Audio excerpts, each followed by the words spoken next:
I am what you might call a practicing atheist. I'm quite happy to be an atheist because I think actually God likes atheists better. We never ask him for anything. We're not bothering him all the time saying, oh God, please help me, I'm with this thing.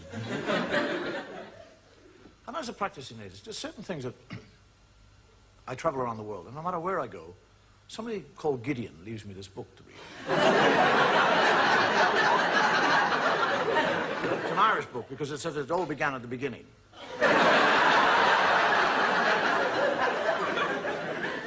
There are certain things that, when I read the Bible, and I do read the Bible, that I find difficult to understand. I mean, if God has been there forever, what was he doing before he got to us?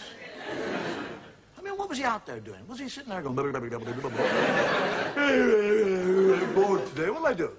And then suddenly from nowhere, he suddenly decided to create a world. I'll make a world, that's what. Make a world, yes, that's what I'll do. Rivers, seas, boom, mountains. Boom, everything's there. I want a garden. I'd like a nice garden. Whack! Gardening. Hate gardening. Need a garden. Ah, gardener, spit and dust. Adam. Hey! And he, Adam, never once says, where in the name of God did I come from? I mean, he's 40 years of age. He has no child, and he has no recall. He doesn't say, how did I get here?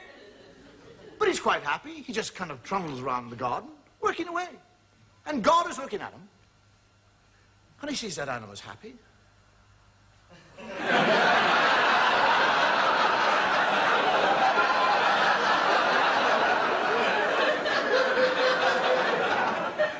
I didn't put him there to be happy.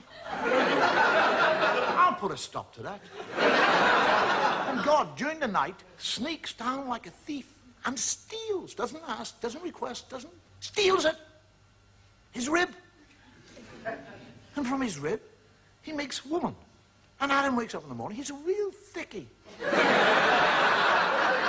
He's lying there, and there's somebody else, he doesn't say, where did you come from? How the hell did you get here? Where did you get those lumps?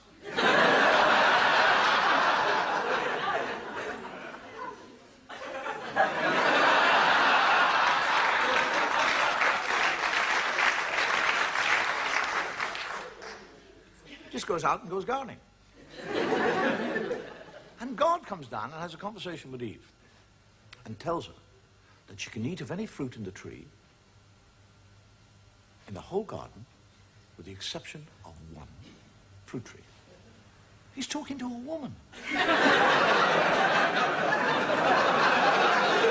actually tells her not to eat of the fruit. And then when she said, which tree can't I eat? He said, that one over there. He points it out to her. And when he goes and hides, and she sneaks up to the tree, and a snake comes down and has a conversation. A snake. Now, if I see a snake, I'll back off. One starts talking, I'll crap myself.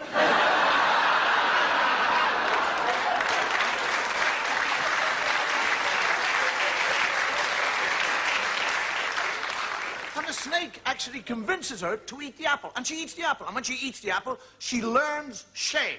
That's what happens when you eat apples.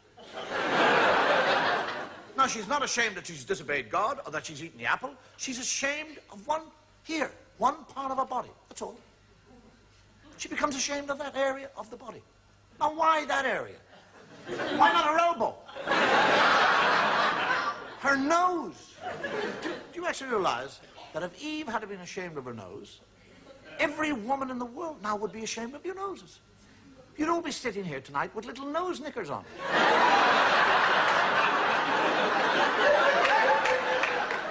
Men would be in nightclubs watching totally naked ladies with G-strings on their nose.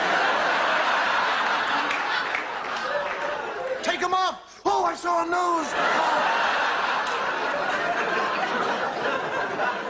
And this is the book. This is the book that you'll go into court and place your hand upon. And swear to tell the truth, the whole truth,